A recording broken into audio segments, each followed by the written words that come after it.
കൈസറി എടുത്ത് കുരയ്ക്കുന്നുണ്ട്. ആരാന്ന് നോക്കിയേ? കള്ള ചെക്കന്മാരെ കറങ്ങി നടക്കുന്നേ പത്രത്തിലുണ്ടായിരുന്നു.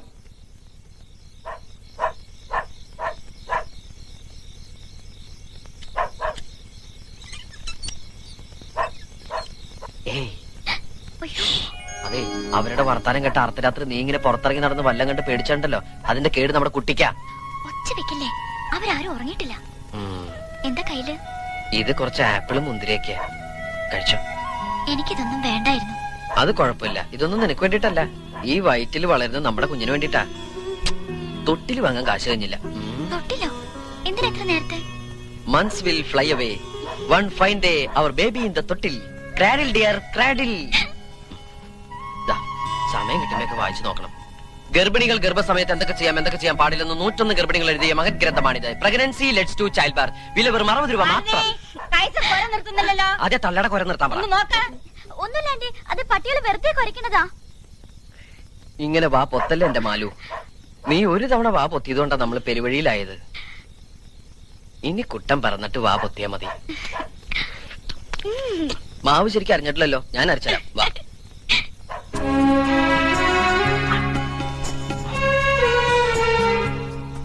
ഇനി ഇമാതിരി കട്ടിയുള്ള പണിയൊക്കെ രാത്രിയിലത്തേക്ക് മാറ്റിവെച്ചാ മതി, ഞാൻ വന്ന് ചെയ്തോളാം. അച്ഛന്റെയും അമ്മയുടെയും ശ്രദ്ധയും ശുശ്രൂഷയൊക്കെ കിട്ടേണ്ട ഈ സമയത്ത് ഞാൻ കാരണം എന്നെ ശപിക്കണ്ടാവൂലേ? ഞാനോ? ഞാൻ സ്വപ്നത്തിൽ പോലെ അങ്ങനെയൊന്നും കരുതിയിട്ടില്ല.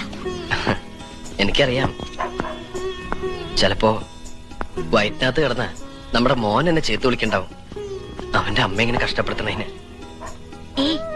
അപ്പൊ മോനാന്ന് ഉറപ്പിച്ചോ? മോനാ. അവൻ താമസിയാണ്ടിങ്ങെത്തും. അവന്റെ വരവിന് നല്ല കാശെലവുണ്ടാവും. റൊസാരിയുടെ അവിടുത്തെ പണി മാത്രം പോരാ, ഞാൻ വേറെ ചില പണികളൊക്കെ കണ്ടുവച്ചിട്ടുണ്ട്.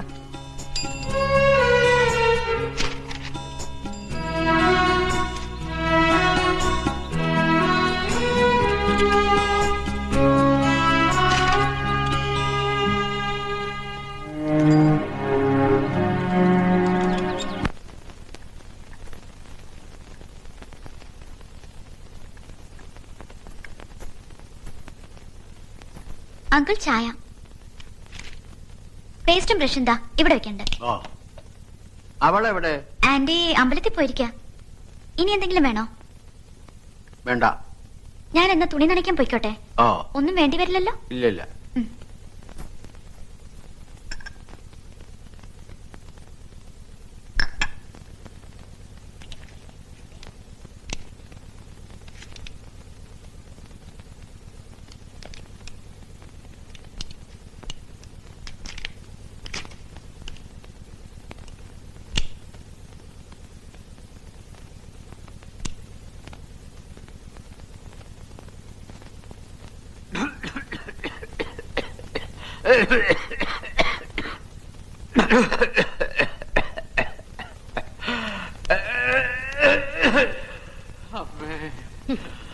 അയ്യോ, മരുന്ന് കഴിക്കാൻ പറഞ്ഞാ കേക്കില്ല. Very bad, very bad.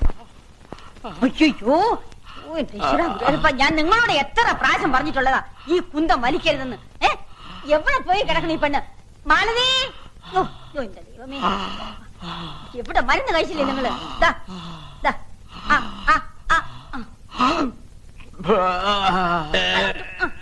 നിങ്ങൾക്ക് എത്ര പ്രാവശ്യം പറഞ്ഞാൽ നിങ്ങൾ കേൾക്കൂല. ഇങ്ങനെ ഉണ്ടോ സാധനം? ആന്റി, എടേ, നീ ഇതെവിടെ പോയി കിടക്കായിരുന്നു? ഞാൻ നിന്നോട് പറഞ്ഞതല്ലേ ഇവിടെ തന്നെ നിക്കണോന്ന്. ഞാൻ അങ്കിളിനോട് ചോദിച്ചിട്ടാ പോയത്. തുണി നനയ്ക്കാനുണ്ടായിരുന്നു. ഞാൻ വന്നിട്ട് തുണി നനച്ചാൽ എന്താ? തുണി നനയില്ലേ? അഹങ്കാരി.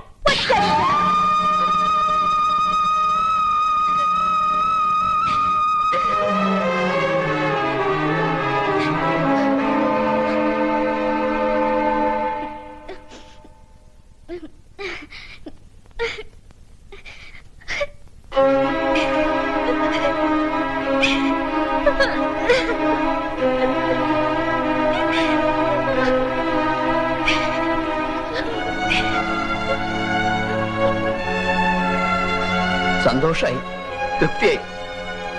മാഷ് ഹോം നേഴ്സ് എന്നും പറഞ്ഞ് ഇവളിവിടെ ആക്കുമ്പോഴും നിങ്ങൾ നിങ്ങളുടെ കണ്ടീഷൻസ് വിളമ്പുമ്പോഴും എത്രയായാലും നിങ്ങളൊരു അമ്മയാണല്ലോ എന്നുള്ള ധൈര്യമായിരുന്നു എനിക്ക്. ഇവളിവിടെ സേഫ് ആണെന്നുള്ള വിശ്വാസമായിരുന്നു. ഓമനക്കുട്ട, എനിക്ക് പെട്ടെന്ന് വന്ന ദേഷ്യത്തില്. വേണ്ട, ദുർഘടത്തിക്ക് ഇനിയും ദേഷ്യം വരാം, ചിലപ്പോ ഇതിനൊക്കെ കൂടുതൽ. എന്തായാലും ഇനി ഒരു പരീക്ഷണത്തിന് വയ്യ. മാലു, എന്തെടുക്കാനുള്ളത് വെച്ചെടുത്തോ, വാ പോവാം.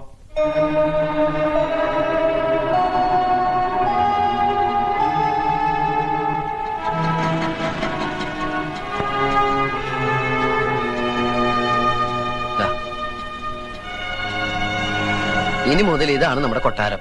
റോസാരിയുടെ അടുത്ത് ജോലി ശരിയാക്കി തന്നാളാ ഈ വീട് കണ്ടുപിടിച്ചു തന്നത്. വീടെല്ലാം വൃത്തിയാക്കി സാധനങ്ങളൊക്കെ വാങ്ങിയ ശേഷം നിന്നെ ഇങ്ങോട്ട് കൂട്ടിക്കൊണ്ടിരാന്ന് കരുതിയത്. പക്ഷെ അപ്പോഴേക്കും ഐശ്വര്യമായിട്ട് വലുതാലും വെച്ച് കയറിക്കോളൂ.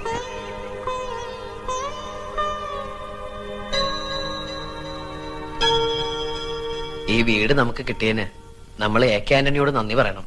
അതെന്താ? അങ്ങേര് ചാരായ നിർത്തലാക്കിയില്ലെങ്കില് ഈ വീട് നമുക്ക് കിട്ടില്ലായിരുന്നു. പഴയ ചാരായ ഷാപ്പാ. ഇനി വേണം നമുക്കിതൊരു വീടാക്കിയെടുക്കാൻ.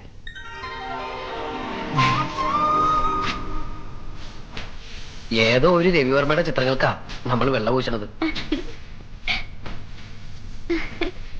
അയ്യോ, ഇങ്ങനെ ഓടല്ലേ, നമ്മുടെ കുഞ്ഞ് കുഞ്ഞ്. ഞാൻ പിടിക്കാം. ഇനി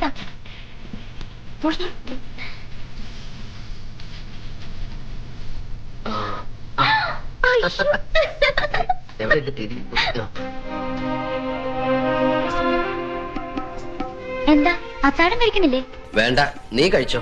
എനിക്ക് നോയമ്പാ. എന്ത് നോയമ്പ്? തിങ്കളാഴ്ച നോയമ്പ്. അയ്യേ, അത് നല്ല ആണുങ്ങളെ കിട്ടാൻ പെൺകുട്ടികളെ നോക്കണ നോയമ്പാ. ഞാനും അതെ, നല്ല ആൺകുട്ടിയെ കിട്ടാൻ വേണ്ടിയാ നോയമ്പെടുക്കുന്നത്. എല്ലാ തിങ്കളാഴ്ചയും പെൺകുട്ടികൾ നോയമ്പ് നോറ്റ് ഈശ്വരനെ വിളിച്ച് ഇങ്ങനെ കരയുമ്പോ അതിന്റെ ഇടയിൽ ഒരു ആൺകുട്ടിയുടെ ശബ്ദം. അപ്പൊ ദൈവം. അപ്പോ ഞാനാണേ ഓമനക്കുട്ടൻ. എനിക്കൊരു നല്ല ആൺകുട്ടിയെ വേണം. അപ്പൊ മൂപ്പർക്ക് തോന്നും, പാവം, എത്ര നല്ല പയ്യൻ, ഇന്നാ പിടിച്ചോ വിശ്വവിഖ്യാതനായ ഒരു നല്ല ഓമനക്കുട്ടൻ. നമ്മൾ രക്ഷപ്പെട്ടില്ല എന്റെ മാലു. അവൻ തിരിയാനും അറിയാനൊക്കെ ശ്രമിക്കണ്ടോ? അതിനൊന്നും സമയമായിട്ടില്ല. ആ, ഇനി അഥവാ തിരിയണോന്ന് പറഞ്ഞാ അവനെ സ്ട്രെയിൻ ചെയ്യിപ്പിക്കണ്ട. നീ ഒന്ന് തിരിഞ്ഞിറങ്ങാ മതി. അതെ, ഇന്നാ നമ്മുടെ മനസ്സമാധാനത്തോടെയുള്ള ആദ്യ രാത്രി. ആദ്യ രാത്രിയാണെന്നും പറഞ്ഞ് ഓർക്കൊളിക്കണ്ട. നേരത്തെ കിടന്നോ, രാവിലെ പത്രപ്രവർത്തനത്തിന് പോണ്ടതല്ലേ.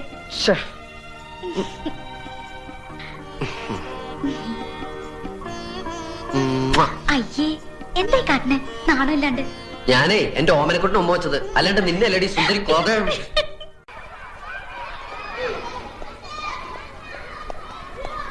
മാഷേ.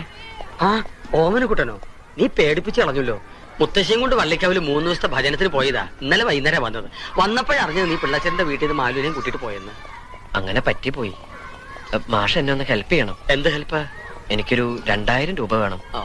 മാലുവിനെ കൊണ്ട് ഹോസ്പിറ്റലിൽ ഞാൻ ചെക്കപ്പിന് പോയിരുന്നു. അപ്പൊ ഡോക്ടർ കുറച്ച് മരുന്നും ടെസ്റ്റും സ്കാനിങ്ങും എല്ലാം പ്രിസ്ക്രൈബ് ചെയ്തിട്ടുണ്ട്. എന്റെ കയ്യിലാണെങ്കിൽ 10 പൈസ ഇല്ല. ആ റൊസാരിയോടാണെങ്കിൽ ചോദിക്കാൻ പറ്റില്ല. ഈ 1-ാം തീയതി മുതൽ ഞാൻ അവിടുത്തെ പണി വിടുക. എന്നിട്ട് വേറൊരു സ്ഥലത്ത് ജോലി ശരിയായിട്ടുണ്ട്. ശമ്പളം കിട്ടുമ്പോ 3-4 മാസം കൊണ്ട് ഞാൻ തന്നു തീർത്തോളാം. ഇപ്പോ സഹായം ചോദിക്കാൻ എനിക്ക് മാഷ് മാത്രമേ ഉള്ളൂ. ഞാനൊന്ന് പറയട്ടെ, ഈ 2000 രൂപ കൊണ്ട് നിന്റെ എല്ലാ പ്രശ്നങ്ങളും തീരുവോ? ഇല്ല. ആവശ്യങ്ങൾ ഇനിയും കൂടി കൂടി വരികയല്ലേ. അപ്പോഴൊക്കെ എങ്ങനെ കടം വാങ്ങാൻ പറ്റുമോ? അതിനെക്കുറിച്ചൊന്നും ഞാനിപ്പോ ചിന്തിക്കണില്ല മാഷെ. അപ്പൊ എന്തെങ്കിലും വഴികള് ഈശ്വരൻ കാണിച്ചു തരും. നീ ഈ വാശിയും കടമ്പിടുത്തവും കളഞ്ഞ് അവളെയും വിളിച്ചോണ്ട് വീട്ടിലേക്ക് തന്നെ ചെല്ലുക. അച്ഛന്റെ മുന്നിൽ മോന്റെ തല കുനിഞ്ഞെന്ന് വെച്ച് ഒരു നാണക്കെടുമില്ല. അതുകൊണ്ട് നിനക്ക് നന്മേ വരുള്ളൂ. ഞാൻ വരട്ടെ മാഷെ. ഓമനക്കുട്ടാ, ഓമനക്കുട്ടാ, ഓമനക്കുട്ടാ. മാഷോ? കുറച്ച് ഓറഞ്ചാ. വീട് കണ്ടുപിടിക്കാൻ അല്പം വിഷമിച്ചു. കണ്ടു കഴിഞ്ഞപ്പോ അതിലേറെ വിഷമായി. ഇങ്ങനൊരു സ്ഥലത്ത് ഇത് എന്നെ കിട്ടിയത് മഹാഭാഗ്യ.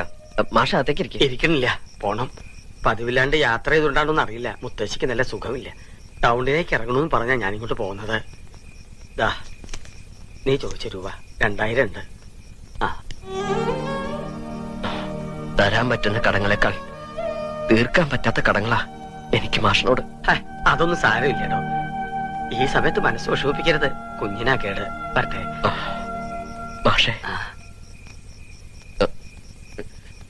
അമ്മയോട് പറയണം ഞങ്ങൾക്ക് സുഖമാണെന്ന്. എന്താടോ ഇത്?